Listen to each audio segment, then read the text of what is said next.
Hello everybody and welcome to our next video in Unit 8, which we're going to get into a little bit of stoichiometry with acids and bases. And this is going to lead us into a very nice introduction into titrations. So I know we've done a titration before, but what we can do is really graph the amount of volume or titrant that I'm adding to something else. And we can monitor the pH, and there's a lot of stuff that we need to understand about titrations. But I figured let's go ahead and do a little stoichiometry first. Now you're going to find that especially in the next couple of problems in here, so especially sample problem 14 and 15, I have to let you know that you will not have to determine the pH of solutions like that. So this particular video is going to be a little intense with the math. You do not have to know all of that math. So please don't be panicked when we get to those particular problems. I think you'll find this first one relatively easy though. So let's say I'm reacting a strong acid and I react a strong acid with a strong base. And that's what these two beakers here are showing. So I know that this is a strong acid, and that's because I have a very high concentration of protons. And here I have a very high concentration of hydroxides. So I know that that first beaker is a strong acid and that second one is a strong base. However, when you add these two together, you'll see that the ratio of those two is not the same. So in this beaker, I have 4 protons, and in this beaker, I have 3 hydroxides.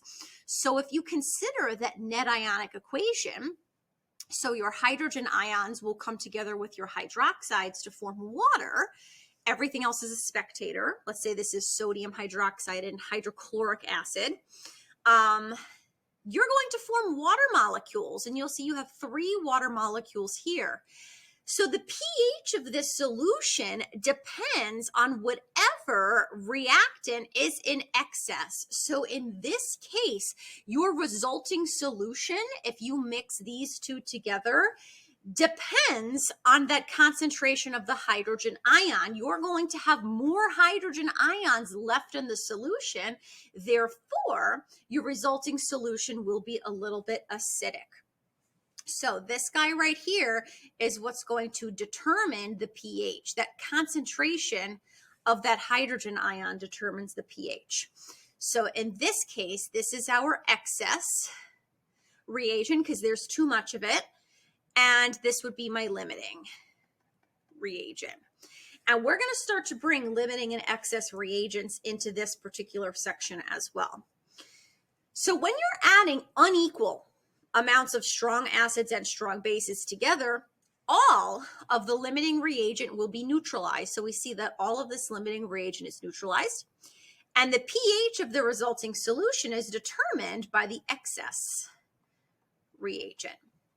Because again, if you have more than enough hydrogen ions, those hydrogen ions are going to be left over, and that's going to determine the pH. This is only true for strong acids with strong bases. And these calculations, I think, are the easiest ones to do because all you have to think about is just basic stoichiometry.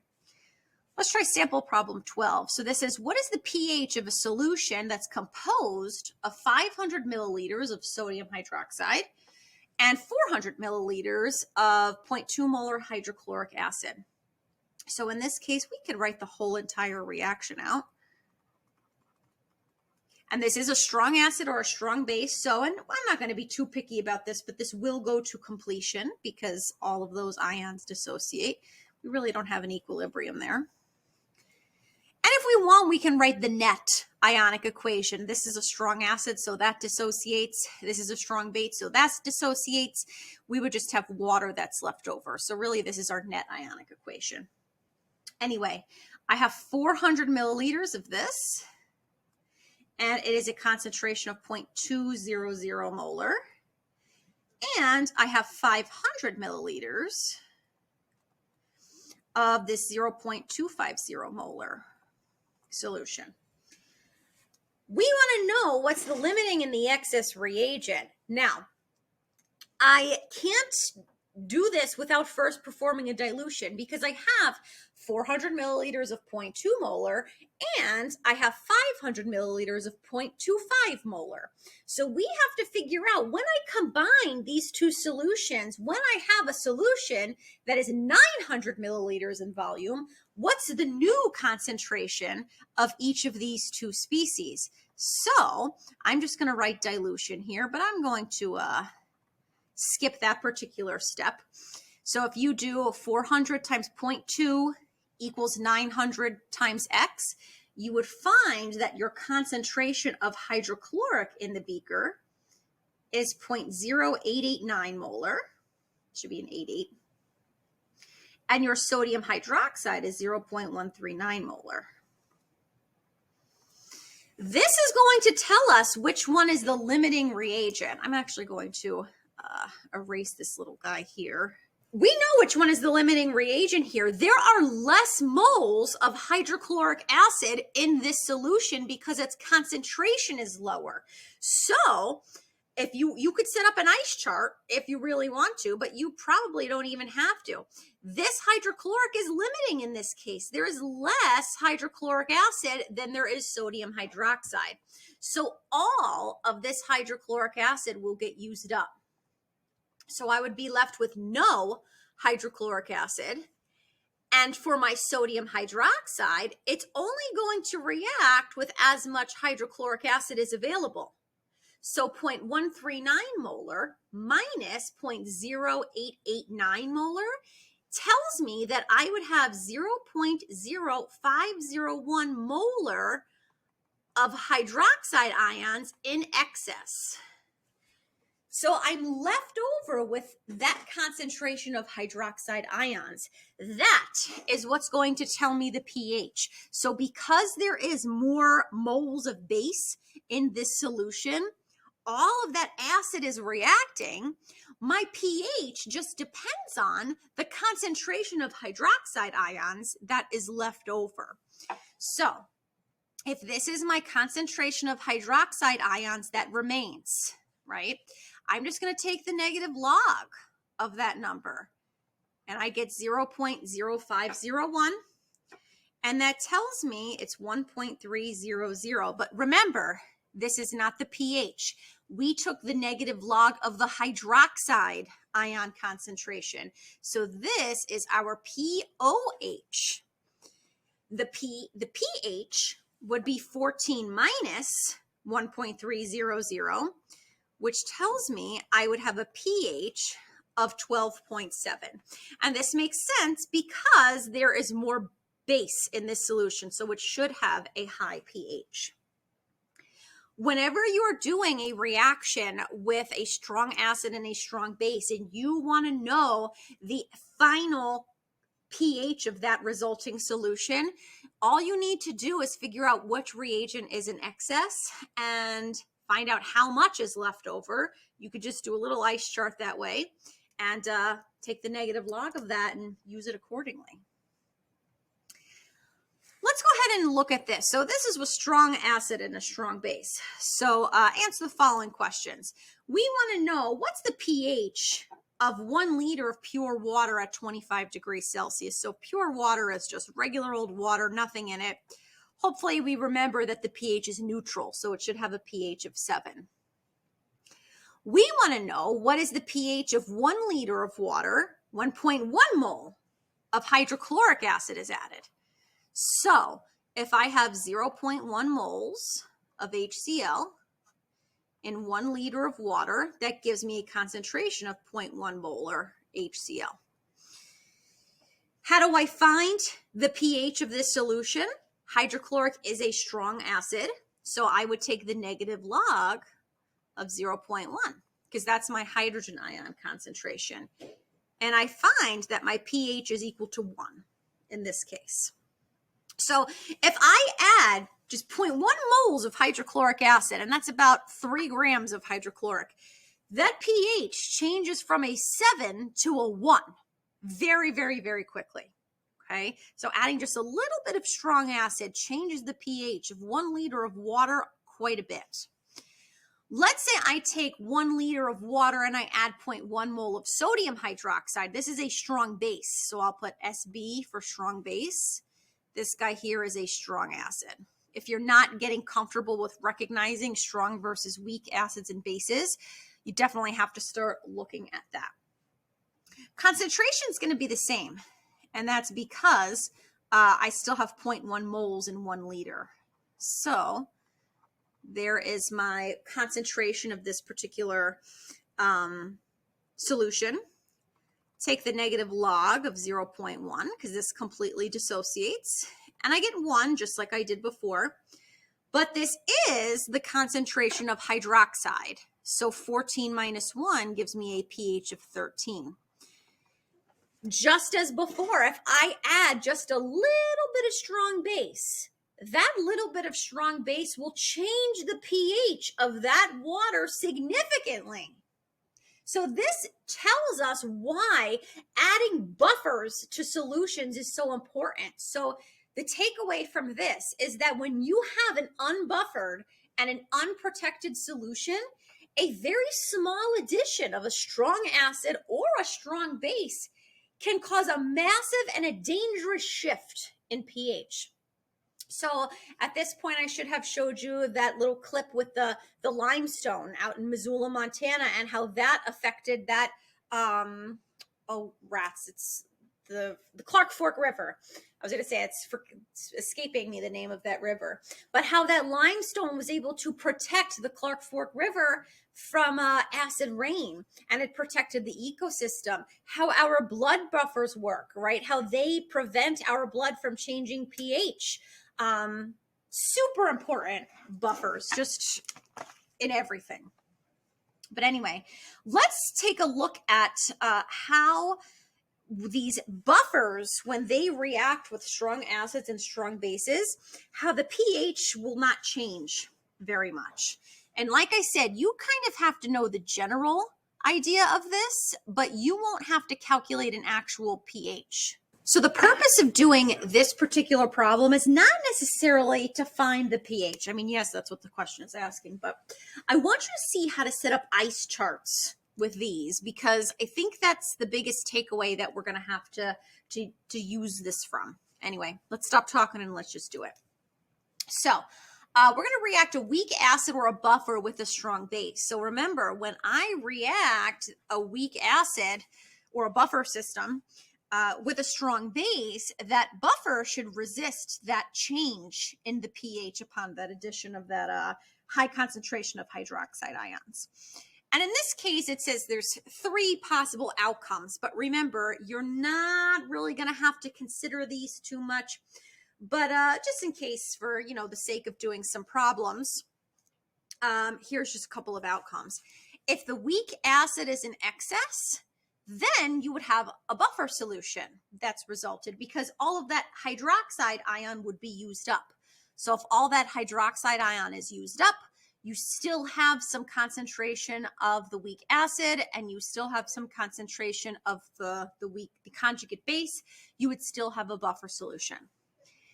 If the strong base is in excess, okay, so let's say I have a lot more hydroxide ion than I have weak acid. If that's the case, then the pH of that resulting solution would be the concentration of hydroxide ions that's still left over. So if I have a buffer system, but if I add way too much strong base, that strong base is going to overpower that buffer system. The buffer can only protect a solution for a certain range of times. And if the weak acid and the strong base are equimolar, which means they have an equal number of moles, then the pH of the resulting solution will be determined by the conjugate base of the weak acid. And this is where we need an ice chart. I tend to like to use an ice chart for everything, though. Let's go ahead and take a look at sample problem 14. So sample problem 14 says I have 100 milliliters of a 0.1 molar acetic acid solution. I don't know why I write acetic acid 100 different ways. I'm just going to write it as HC2H3O2. You're probably getting so familiar with acetic acid, right? You could probably write that formula as it is. I have 100 milliliters of it, and it's a 0.1 molar solution. And I'm reacting that with some potassium hydroxide. So I'm actually going to eliminate the spectator ion. Because potassium is a spectator, it's completely dissociating. You don't even have to include it in the equation. So notice how the sample equation looks like this. So I have my weak acid, does not dissociate completely, so you leave it together, reacts with the strong base.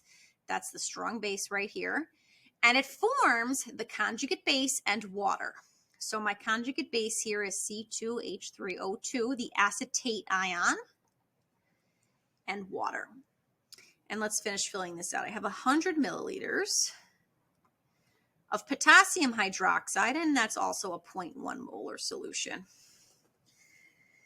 So I have an equimolar solution. You can tell because I have the same volume of both solutions and I have the same concentration. So this is how we can recognize when something is equimolar. Equimolar. So because this is equimolar, we're going to have to consider step 3 or scenario 3 in this case. But first, let's find the concentration of each of these after they're diluted. If I have a 0.1 molar solution, 100 milliliters of it, and it's going to 200 milliliters, the concentration is just going to be half.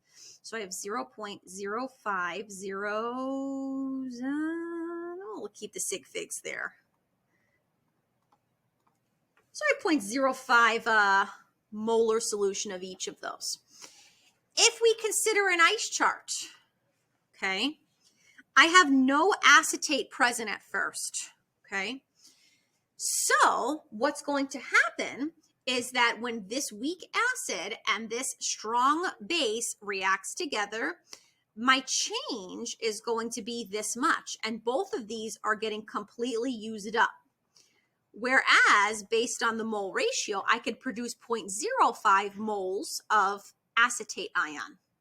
So I'm left with 0 concentration of my weak acid. I'm left with 0 concentration of my hydroxide, but I'm left with 0.05 molar of my acetate ion.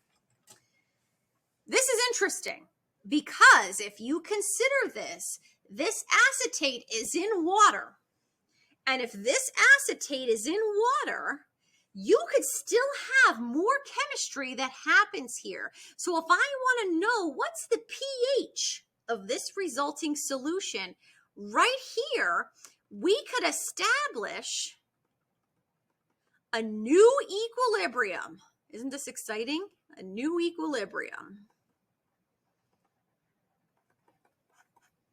So what we're going to do is, now that I have some acetate ion that's left over, let's write a new equilibrium expression. So I have C2H3O2 minus 1, and this is in water. So let's consider, what is this going to do in water? Acetate ions can actually take a proton from water and form the whole entire acetic acid molecule again. So it goes back and forms more acetic acid. So I'm left with this as my new equilibrium. Remember, you will not have to do this on your exam. The most important thing you have to recognize is that ice chart at the top. I'm just walking you through these anyway because they're good practice. It's really good chemistry that we're doing. Now, I'm going to set up a new ice chart. And my new initial concentration is 0.050 molar. And I have none of this and none of this. If I want to find the pH of the solution, so it says calculate the resulting pH, I have to know what's the concentration of hydrogen ions, or I have to know what's the concentration of hydroxide ions. I have to know one of those two things in order to figure this out. Or I have to know my concentration of acetate and my concentration of acetic acid to use Henderson-Hasselbalch. Anyway, change, right? This is going to be minus x plus x plus x. Ka value is very small. The Ka of acetic acid is 1.8 times 10 to the negative fifth. So we could say this concentration is the same. And I have x and x. Now, I was given the Ka value for acetic acid. The Ka for acetic acid.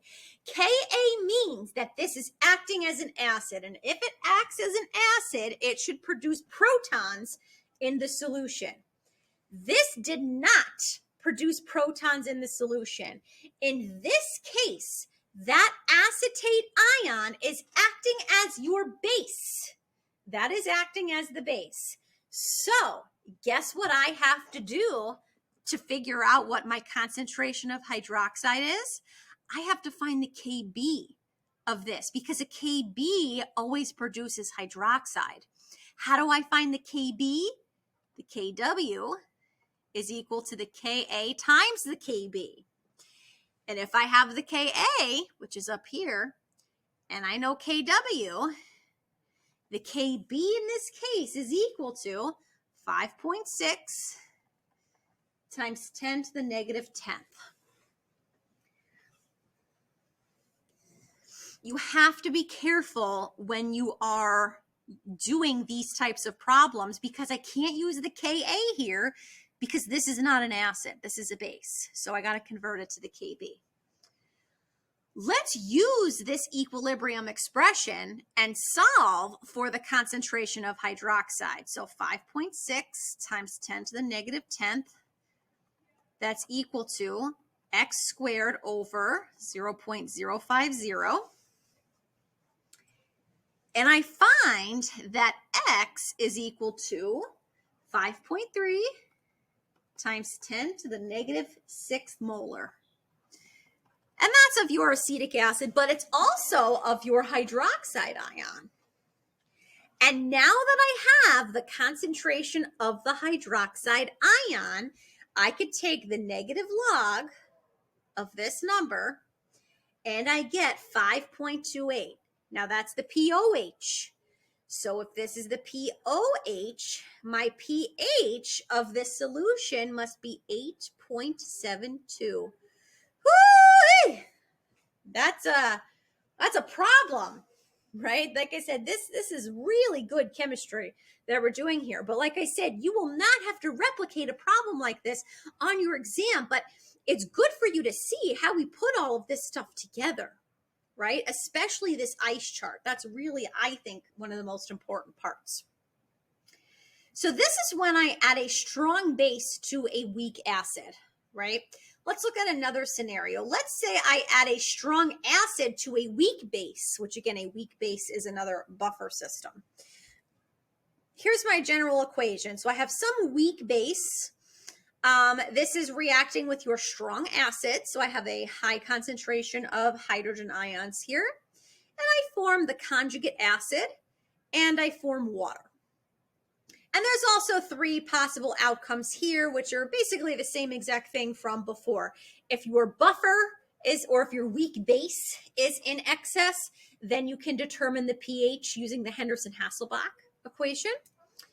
If your strong acid is in excess, you could figure out the pH by determining how much strong acid is in excess and taking the negative log of that concentration. Or if they're equimolar, you do have to use an ice chart. Like I said, I kind of think you have to use an ice chart every time. This one's a little bit more involved, right? But we'll get through it. Find the pH of a solution obtained when 25 milliliters of benzylamine is titrated to the equivalence point with 0.05 molar hydrochloric acid. And I'm given the Kb for benzylamine. We have to know, now I didn't go over this yet because this is more in the titration section, but the equivalence point is when your moles of acid is equal to your moles of base. So when we start talking about titrations, it is very important to recognize when you've reached your equivalence point. And that's when your moles of acid is equal to your moles of base. Let's write an equation out first. So I have benzylamine, and this is a base. It is giving me a Kb. So I'm reacting this benzylamine, which is a base, with a strong acid. So in this case, it's hydrochloric. So I'm going to make my other reactant here as the hydronium ion. And that's in equilibrium with, let's see, I have C7, well, I could do HC7, H7, and H2 plus 1, and I have water. So there's my general reaction there. So I have benzylamine reacting with a strong acid. And it says I have 0.050 molar of my acid, and I have 25 milliliters of 0.065 molar benzylamine. I'm not given a volume of the hydrochloric in this case. And remember, this is the hydrochloric. I don't have the chlorine there because it's a spectator ion, and it's okay if you don't have just hydrogen ions there, because remember, hydronium and hydrogen are basically interchangeable. What I would do, though, right off the bat, is I would try to find a volume for this. And that's because you're going to need to know that volume, because eventually you're going to take these two solutions and put them together, right? So let's find what's the volume of hydronium ion or of hydrochloric acid that must have been added. So we could do stoichiometry to figure that out. So if I have 25 milliliters of 0.065 molar benzylamine, and if I have 0.05 molar hydrochloric, we can determine that we would have to add about 33 milliliters. This is all stoichiometry. I'm not going to show that just to eliminate some steps, but if you convert from volume to moles of benzylamine, moles to moles, it's a 1-to-1 mole ratio, moles to liter, or then moles to milliliters using this molarity, you would find that it's about 33 milliliters. I'm eliminating that step just to make life a little bit easier. So at this point, we could perform this dilution, right? And figure out, well, what's the molar concentration of both of these when I have a total solution that is 25 plus 33 57 milliliters, right? So if I have 25 mils of a 0.065 molar solution, so I get, when I perform this dilution, I get 0.029 molar. And if we do the hydrochloric acid, so I have a 0.05 molar solution and it's 33 milliliters. What is the concentration when it is 57 milliliters? I actually get the same exact thing. So another equimolar solution, actually, in this case. So I have my ice chart that I could use. None of this conjugate acid that's there to begin with. If these are equimolar, they're both getting totally used up, and I'm producing that amount of this conjugate acid. So I have no weak base. I have no more hydrochloric, but I have 0.029 molar of this conjugate acid. Just like before, this will establish a new equilibrium. So I got two examples where I have scenario 3. So this establishes another new equilibrium. So let's write this out. I have a lot of this that's present. I have HC7, H7, and H2 plus 1. This is in water because there's lots of water to go around in a beaker. We are going to produce C7, H7, and H2. And I have the hydronium ion. So now this conjugate acid of benzylamine is acting as an acid should. It's producing hydrogen ions in the solution. So I have my Kb for benzylamine. I know my Kb, but its conjugate acid, we have to consider the Ka. So just like before, we have to use the Kw times the Ka times the Kb, and that's going to give me what the value for Ka is. And if you calculate that correctly, you would find the Ka is 2.1 times 10 to the negative fifth. Set up another ice chart here. We love an ice chart. At this point in our chemistry careers, you should be very comfortable with ice charts. So I have this concentration to begin with, molar, none of this, none of that. I'm going to use up some amount, produce some amount of each of these. But remember, our value for K is very small, so I can neglect that X, and I have X and X. Because in this case, I'm producing the hydronium ion, if I find what the concentration of this is, negative log of that's going to give me the pH. So again, I have to try, in order to find pH, I have to determine what's the concentration of this guy right here. So 2.1 times 10 to the negative fifth, that's equal to X times X over 0.029. And we'll find that X is equal to 7.7 times 10 to the negative fourth, and that's molar hydronium ion. That's what's left over in this solution. So when this conjugate acid reestablishes a new equilibrium, it produces that concentration of hydronium ions. Take the negative log of this is going to give me the pH. My pH of this solution is 3.12. Another equimolar solution. Like I said, you do not have to replicate this on your exam, but it's very good for you to see this right here. So all of these ice charts is important because we're definitely going to use that in order to do some practice problems. Let's take a look at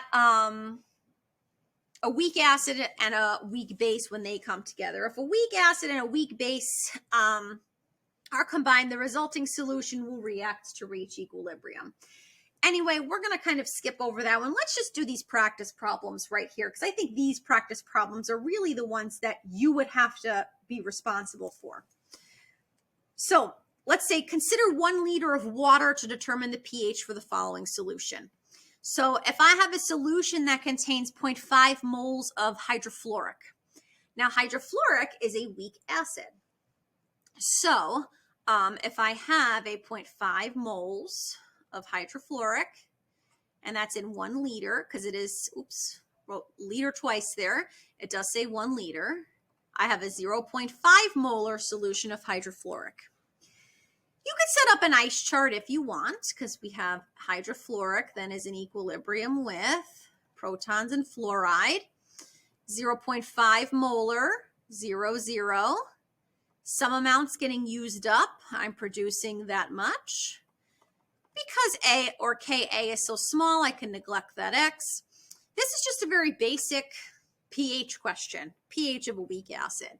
So nothing else to it other than using that equilibrium expression.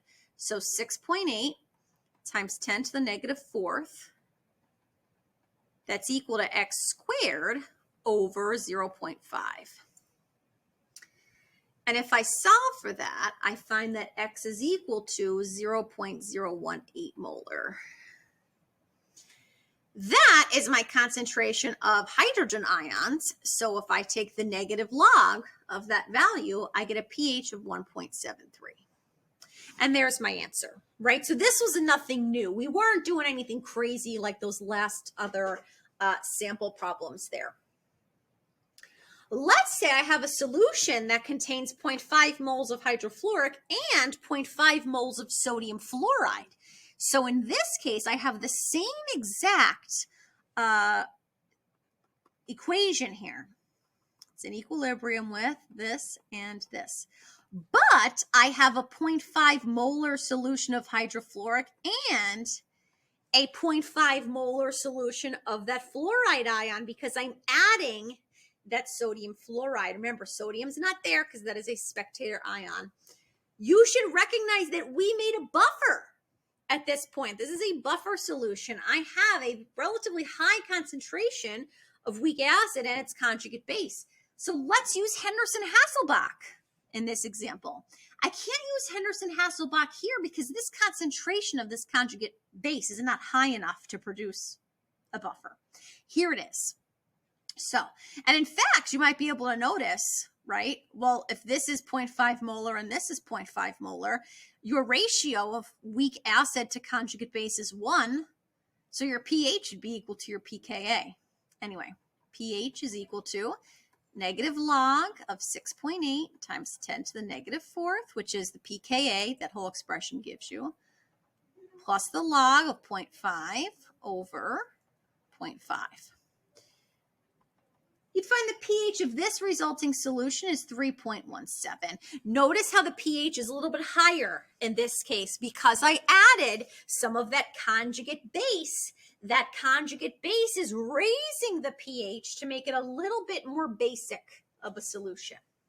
So for this sample problem, I have a weak acid, or I have a buffer system rather, and I have some hydrochloric acid that's being added. So this hydrochloric, of course, is a source of protons, or the hydronium ion, however you want to think about it.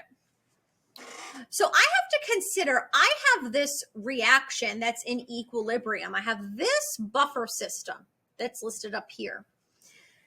Which one of that part of the buffer, so is the weak acid going to react with that strong acid, or is that conjugate base going to react with that strong acid? And you should determine that this conjugate base is what's going to react with this right here. So this conjugate base is going to take the protons from the hydrochloric and produce more of this hydrofluoric acid. So let's write the equation out for this process. I have my conjugate base from that buffer system. That's going to react with the hydronium ion because I have to have a base reacting with an acid. I can't have two acids reacting together because I have no transfer of protons. And I'm going to produce hydrofluoric and water. Let's consider my concentration. So it says I have a 0.5 molar solution of sodium fluoride, and I have a 0.5 molar solution of hydrofluoric, but I also have 0.1 molar hydronium ion. We have to recognize again that because there's less of that hydronium ion, that hydronium is my limiting reagent. All of that strong acid is going to get used up. So the best way to do this, as you're going to find really the best way for everything at this point, is by setting up an ice chart. So all of this is going to get used up, and I'm going to have no strong acid left. If this is getting used up, then this also has to be getting used up. So my concentration of my weak base is 0.4 molar. My hydrofluoric, on the other hand, I could produce more hydrofluoric. So when more protons are introduced to the system, those protons bond with these fluoride ions to make more of the acid. So I would have a higher concentration of the acid. If I look at the problem before with Henderson-Hasselbalch, with my ratio of base to acid in this buffer system, the pH was equal to the pKa. In this case, I have a slightly higher concentration of that weak acid. So if I have a stronger concentration of the weak acid, my pH of this system should be a little bit lower. And it is if we calculate it.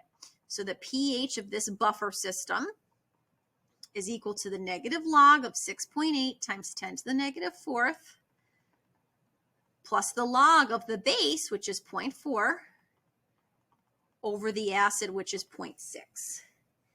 And you should find that your pH is 2.99. Now, this makes sense because I have a little bit more of that weak acid there.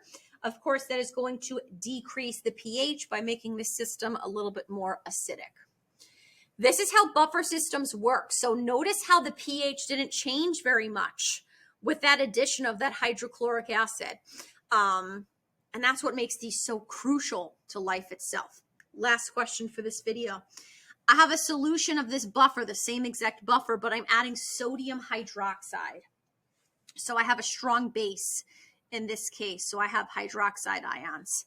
If we consider this buffer, what is going to react with the hydroxide ions? If this is a strong base, I have to have an acid that reacts with that strong base. So my acid in this buffer system is hydrofluoric.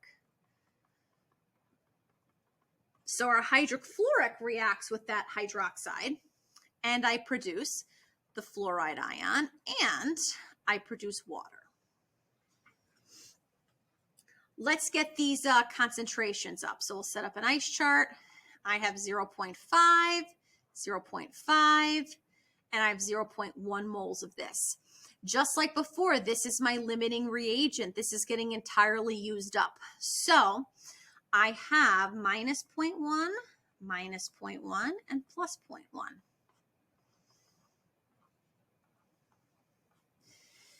Should be 0.6. Notice how in this example, my concentration of conjugate base is a little bit higher than the concentration of the acid. So in this case, the pH of this buffer system should go up a little bit. It's a slightly more basic solution. Let's take the pH of this. pH is equal to the negative log of 6.8 times 10 to the negative fourth.